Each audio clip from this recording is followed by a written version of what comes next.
사람들은 누구나 한 번쯤 자신의 과거를 쭉 돌아봅니다. 또 연세가 들어갈수록 그런 시간들을 더 자주 갖는 것 같습니다. 그때 우리가 모든 과거의 사건을 기억하는 것은 아닙니다. 아무리 파노라마처럼 인생이 샥 지나간다 그래도 과거를 전부 기억할 수는 없습니다. 자기에게 특별한 의미가 있는 사건들, 다시 말해서 오늘 내가 있게 된 사건들을 회고합니다. 그래서 그 사람이 회고하는 내용을 잘 들어보면 그 사람이 무엇을 추구했으며 어떤 사람인지를 헤아릴 수가 있습니다. 회고록을 의미하는 것은 아닙니다. 회고록은 대부분 과장이 너무 많기 때문에 그것은 적절하게 여러분들이 분별해서 읽어야 될 것 같고, 하지만 진실한 자기 삶을 돌아보는 그런 회고를 말합니다. 그뿐만 아니라 한 사람의 유언 역시도 그가 어떤 삶을 살아왔고 어떤 삶을 소망해 왔는지를 알 수 있어요. 그리고 무엇을 남기고자 하는지를 알 수가 있습니다. 오늘은 이런 야곱의 유언과 회고하는 내용을 중심으로 또 말씀을 살펴보려고 합니다. 먼저 오늘 말씀 보면 이스라엘 자손이 이렇게 언급되었습니다. 여기서 이스라엘 자손은 누구를 의미할까요? 야곱의 자손을 의미합니다. 야곱이 약복강에서 이스라엘 이름이 바뀌었죠. 이스라엘 자손이 애굽에 있는 고센 땅에 거주하면서 생업을 얻었습니다. 이 생업은 뭡니까? 목축업을 했죠. 그래서 생육하고 번성했습니다. 생육하고 번성했다라는 말은 복을 많이 받았다는 뜻이에요. 하나님께서 아브라함과 이삭과 야곱에게 나타나셔서 하신 약속이 바로 생육하고 번성하라는 거예요. 하나님이 이 세상을 창조하실 때 우리에게 선포하신 약속이 뭡니까? 인간에게. 그 인간에게도 생육하고 번성하라, 땅에 충만하라 라는 것이었습니다. 그런데 이 약속이 인간의 범죄로 깨졌습니다. 생육하고 번성해라고 그랬는데 그곳에 사람들이 생육과 번성하면서 죄를 지었죠. 어떻게 됩니까? 그 세상에 대심판이 일어났습니다. 하나님께서 대홍수를 통해서 땅에 있는 모든 인간과 동물들을 멸하셨습니다. 이때 살아남은 가족들에게 복을 주시면서 다시 말씀합니다. 생육하고 번성하라. 생육하고 번성하는 것은 하나님이 인간에게 주신 아주 기본적인 복이고 근원적인 복입니다. 이 땅에 잘 살고 건강하게 살고 후손을 낳는 것, 이게 하나님 우리에게 허락하신 첫 번째 복이라는 것입니다. 생육하고 번성하라는 말 이 땅에서도 잘 된다는 뜻도 포함되어 있죠. 그런데 언제 생육하고 번성하라는 축복이 이루어집니까? 말씀에 따르면 하나님의 인도하심을 받고 하나님께 합당한 삶을 살 때 주어진 것입니다. 그렇지 않고 인간의 욕심대로 살면 이 약속은 깨집니다. 이게 창세기 초반에 보여주는 인간의 역사예요. 이제 본문으로 다시 돌아오면 야곱의 자손들은 하나님의 복을 받아 고센 땅에서 생육하고 번성했습니다. 하나님 축복이 본격적으로 임하게 된 것이죠. 야곱은 그 땅에서 17년을 더 삽니다. 이것은 하나님께서 덤으로 주신 복된 삶입니다. 이제 나이가 147세가 되어서 죽을 날이 가까웠습니다. 죽음을 앞둔 야곱이 사랑하는 아들 요셉을 부릅니다. 그래서 요셉의 손을 자신의 허벅지 아래에 놓고 맹세하게 만듭니다. 이것은 당시 문화에 있어서 그 지역에 아주 엄숙한 맹세 예식입니다. 이 맹세한 사람은 반드시 그 약속을 지켜야만 됩니다. 더구나 또 야곱이 요셉에게 말합니다. 내가 내게 은혜를 입었거든, 이런 표현까지 쓰거든요. 그러니까 이 맹세가 얼마나 진지한지, 얼마나 중요한지를 우리는 알 수가 있습니다. 그러면 야곱이 요셉에게 요구한 맹세가 무엇입니까? 자기가 죽거든 자기 시신을 애굽 땅에다가 장사하지 말고 가나안 땅에 있는 조상의 묘지에 장사하라는 것입니다. 야곱에게 애굽의 삶은 나그네와 같은 삶이었습니다. 비록 애굽의 고센 지역의 삶이 물질적으로는 풍요로웠지만 그것은 야곱의 후손들이 영원히 거할 땅이 아니었습니다. 왜냐하면 하나님이 아브라함과 이삭과 야곱에게 약속한 땅은 애굽이 아니라 가나안 땅이었기 때문에 그렇습니다. 언젠가는 우리 모두가 하나님 약속하신 땅으로 돌아가야 된다. 그것이 비록 덜 풍요로울지라도 우리는 그것으로 가야 한다라는 메시지가 담겨 있는 것이죠. 야곱의 조상의 땅은 어떤 곳이었습니까? 바로 하나님이 약속한 땅이었고 야곱이 그 땅에서 하나님을 만났고 하나님의 복을 받았던 곳입니다. 130년의 인생이 담기는 땅입니다. 야곱은 자신의 시신이 그곳에 묻히기를 원했고 자기 후손들도 언젠가는 그곳으로 돌아가기를 원했습니다. 그래서 야곱은 그렇게 엄숙하게 요셉을 데려다가 맹세를 유정적으로 이야기하면서 반드시 지켜야 한다라고 말했던 것입니다. 태양살이라는 사람, 저도 이제 외국에 오래 살아봤기 때문에 외국에서 사는 사람들은요, 나이가 들어갈수록 가고 싶어하는 곳이 바로 고향 땅입니다. 누구나 그 고향으로 돌아오고자 하는 마음은 다 있는 것 같습니다. 우리 인간에게는 육신의 고향만 있는 것이 아닙니다. 영적인 고향도 있습니다. 이 영적인 고향을 천국이라고 합니다. 천국은 인간의 근본적 토대를 말합니다. 성경은 인간이 하나님의 형상대로 지음받았다고 말합니다. 그러면 우리의 근원적인 토대는 하나님이십니다. 그러니까 천국의 핵심이 뭐냐? 하나님 자신이에요. 하나님의 임재로 충만한 영원한 곳이 바로 하나님의 나라입니다. 성경의 천국을 묘사할 때 황금길도 묘사하고 12가지 과일도 묘사하지만 그 부수적인 표현이에요. 핵심은 그게 있는 것이 아니에요. 그것이 바로 하나님과 함께하기 때문에 그것이 천국이에요.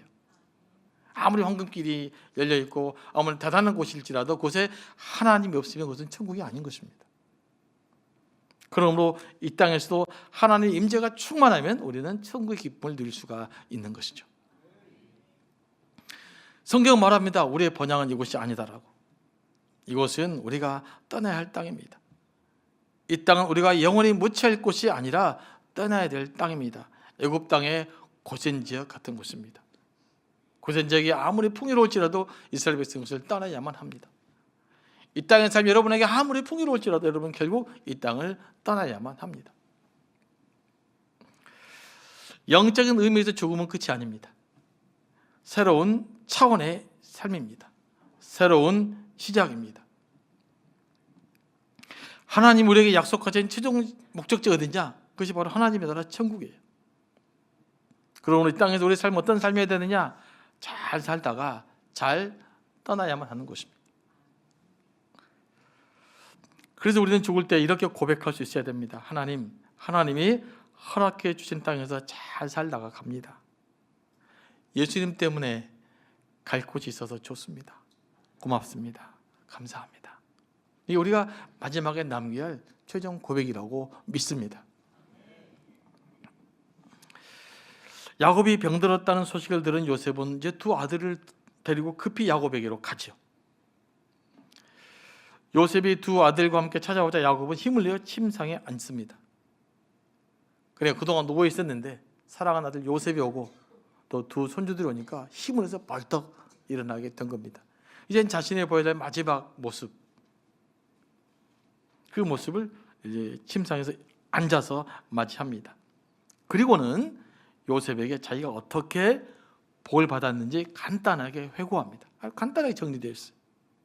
야곱 먼저 가나안 땅 루스에서 전능하신 하나님이 나타나 복을 주셨다라고 요셉에게 말합니다.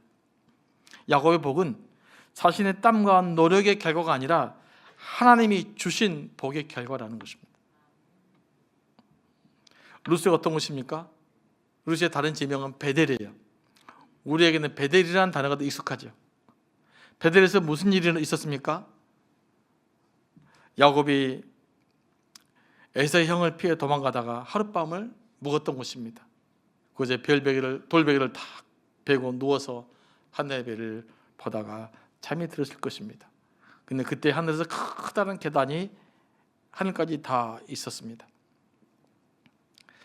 우리는 성경에 사다리가 하늘에 다 있다고 되어 있는데 우리가 생각하는 사다리로 생각하면 안 됩니다. 뭐 성전에 있는 큰 계단 같은 거 그런 거예요. 그것이 하늘까지 쫙 뻗어 있었어요. 그래서 천사들이 오르락내락 하는 가운데 하나님을 만나게 됩니다. 그때 하나님이 이런 말씀을 하십니다. 28장 15절 말씀인데요. 내가 너와 함께 있어 내가 어디로 가든지 너를 지키며 너를 이끌어 이 땅으로 돌아오게 할지라. 내가 내게 허락한 것을 다 이루기까지 너를 떠나지 아니하리라. 이런 엄청난 위로의 말씀을 야곱에게 주십니다. 그러니까 지금 야곱은 가나안 땅 루스에서 전날 하나님이 나타나 내게 복을 주셨다라는 말은 뭡니까? 야곱이 지금까지 받은 모든 복은 하나님의 약속 때문이었다는 것입니다. 하나님 그 약속을 신실하게 지켰기 때문에 가능하다, 이 이야기를 요셉에게 하고 있는 거예요. 그럼 요셉아, 네가 진짜로 의지할 분이 누구냐? 바로 하나님이다, 이야기하고 있는 겁니다. 사실 야곱이 얼마나 파란만장한 삶을 살았습니까? 그래도 지금까지 하나님이 지켜주셨고 하나님이 약속한 대로 그 후손들이 생육하고 번성하는 것을 직접 목격했습니다. 사실 이 약속은 아브라함에 시작된 약속이지만 아브라함은 자손들이 생육하고 번성하는 것을 목격하지 못했습니다. 또 그 아들 이삭에게 하나님의 약속이 계승되죠. 하지만 이삭 역시도 자손들이 생육하고 번성한 것을 직접 목격하지는 못합니다. 그런데 야곱은 달라요. 오늘 말씀 보면 야곱은 고센 땅에서 자기 후손들이 생육하고 번성하는 것을 직접 보았습니다. 그러니까 아브라함에게 한 약속이 1차적으로 야곱에게 이루어진 것입니다. 야곱의 위치가 특별한 것은 이 때문이에요. 그래서 실은 성경에서 야곱 이야기가 제일 길어요. 야곱 이야기가 끝난 것 동시에 실은 창세가 끝나거든요. 그러면 야곱의 인생의 특징이 뭐였습니까? 제가 종종 말씀드렸는데 그의 성품은 좀 문제가 많았어요. 하지만 야곱이 장점은 뭐였냐? 위기 때마다 하나님 붙들고 하나님 은혜를 경험할 때마다 하나님께 감사하는 예배자의 삶을 살았다는 거예요. 이게 야곱이 받는 축복의 비결이었다는 것입니다. 그런 야곱에게 하나님의 은혜가 임했고 야곱은 이 하나님의 은혜를 붙들기 위해서 목숨을 걸고 하나님께 기도했습니다. 야복강에서 씨름은 그것을 잘 나타내 보여주고 있습니다. 하나님 절대 나를 복을 주셔야 됩니다. 그렇지 않고는 절대 하나님 나를 떠날 수 없습니다. 이거 오직 하나님의 주시는 복에 매달리는 삶을 살았던 것이죠. 그래서 야곱이 복을 받게 된 겁니다. 야곱은 생생하게 하나님의 인도하심과 보호하심을 체험한 사람이었어요. 그래서 야곱은 우리에게 기도의 사람, 축복의 사람으로 남아 있는 것입니다. 우리가 야곱을 기억할 때 야곱은 성품이 특이하다라는 것을 기억하는 것이 아니라 야곱은 하나님의 복을 충분히 받은 사람이었다라고 우리는 기억합니다. 야곱은 기도하는 사람이었고 예배하는 사람이었던 것입니다. 이 야곱의 생애를 묵상하면서 깨닫게 되는 것이 뭐냐? 하나님의 복은 그 복을 갈망하는 사람들에게 주어진다는 거예요. 여러분, 하나님의 복을 받기를 원하십니까? 그러면 하나님의 주실 복을 갈망해야 돼요.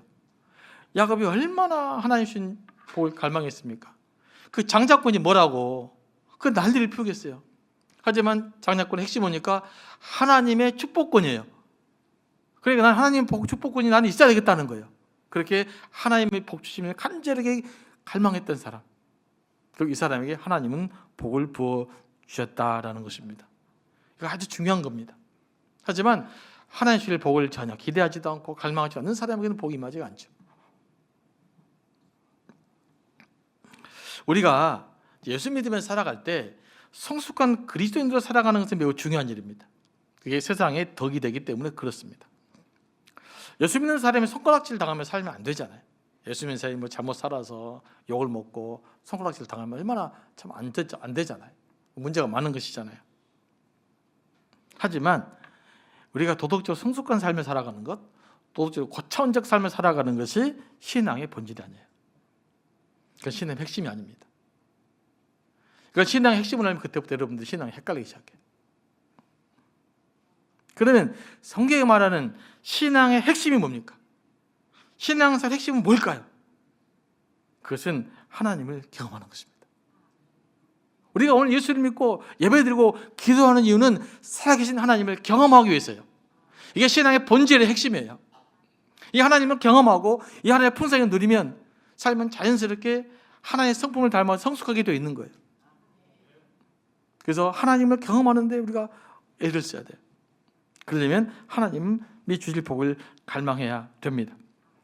우리는 삶 속에서 기도와 찬양 가운데, 예배 가운데 하나님을 경험하는 거예요.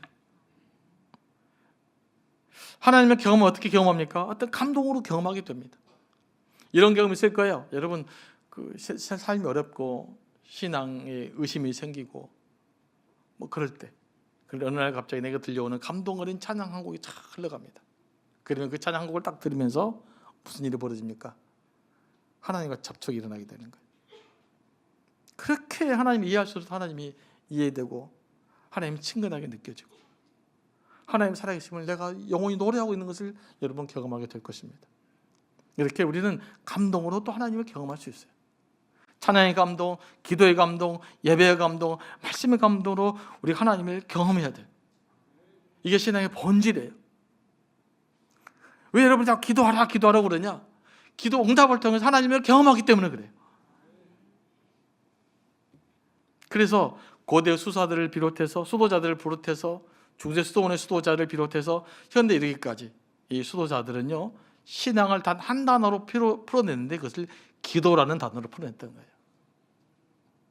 왜 기도냐? 하나님과 관계 맺음을 통해 나타나는 복이고 하나님과 관계 맺음을 통해 나타나는 축복이 기도이기 때문에 그래요. 그럼 우리가 하나님께 복을 받기 위해서는 우리가 얼마나 하나님의 주실 복을 갈망하며 사느냐, 우리가 얼마나 하나님을 생생하게 의지하며 사느냐에 달려 있는 것입니다. 얼마나 하나님을 붙들고 기도하며 사느냐가 중요합니다. 습관적인 기도를 말하는 것이 아니에요. 온 마음으로 하나님을 갈망하는 기도 말이에요. 하나님이 아니면 안 됩니다. 하나님이 복 주시지 않으면 나는 살 수 없습니다. 이런 마음의 기도가 필요합니다. 그럴 때 우리는 하나님을 생생하게 경험하기 때문에 그렇습니다. 야곱은 나이가 들어서 죽기 전에 자기가 복은 받은 것은 하나님 은혜였다라는 것들을 요셉에게 다시 한번 회고하면서 상기시켜 줍니다. 하나님의 은혜를 죽을 때까지 품고 살아간 것이죠. 이게 신앙이 가장 훌륭한 신앙이에요.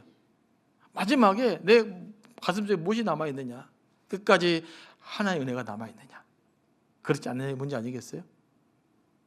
그리고 그것을 요셉에게 역설적으로 말합니다. 야, 진짜 네가 의지해야 될 것은 뭐냐? 하나님이다. 이걸 지금 요셉에게 말하고 있는 것입니다. 이런 게 진짜 신앙생활이에요. 이게 가장 위대한 신앙생활이에요. 우리가 마지막 고백해야 될 게 뭐냐? 그래도 하나님밖에 없더라. 그런데 모든 신앙인들이 이렇게 사는 것은 아니더라고요. 어떤 분은요, 나이 들어가면서 하나님의 존재를 부인하는 사람도 있어요. 저는 과거에 제게 충격을 분이 있었습니다.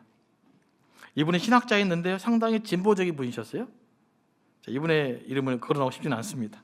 조사하면 다 나오니까. 근데 이분이 은퇴 후에 이런 고백을 해요. 그러니까 은퇴 후에 이런 인터뷰를 합니다. 내가 그동안 공부해 보니 절대적 하나님은 없다. 제가 그분의 책을 몇 권 본 적이 있었고 상당히 좀 은혜도 받았는데 저는 굉장히 충격을 받았거든요. 제가 그분의 가장 실망한 것이 뭐였냐? 첫째로 이분은 매우 정직하지 못하다는 것이었습니다. 아니, 하나님 없다고 생각했으면 진작에 신학교수를 그만뒀어야지. 은퇴하고 다시 월급 받은 거 다 받아먹고 은퇴하고 나셔서 하나님이 없다. 그럼 어떻게 해요? 너는 거짓말 가르친 거잖아요. 거짓되게 살아온 거잖아요. 그러면 이렇게 고백을 하셔야 되죠.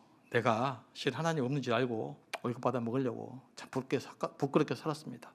그렇게 말해야 되지 않을까요?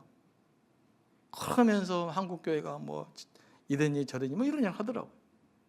물론 뒷부분 때문에 이런 얘기 했는지는 모르겠는데 이건 굉장한 자기 모습 아니에요? 내내 거짓을 가르치고 살았으면서 뭘 어디에다가 큰 소리 치는지 모르겠어요. 얼마나 큰 자기 모순이었는데 오히려 부끄러워야 되는데 이렇게 당당히 말할 수 있는 것 자체가 저는 좀 충격적이었단 말이에요.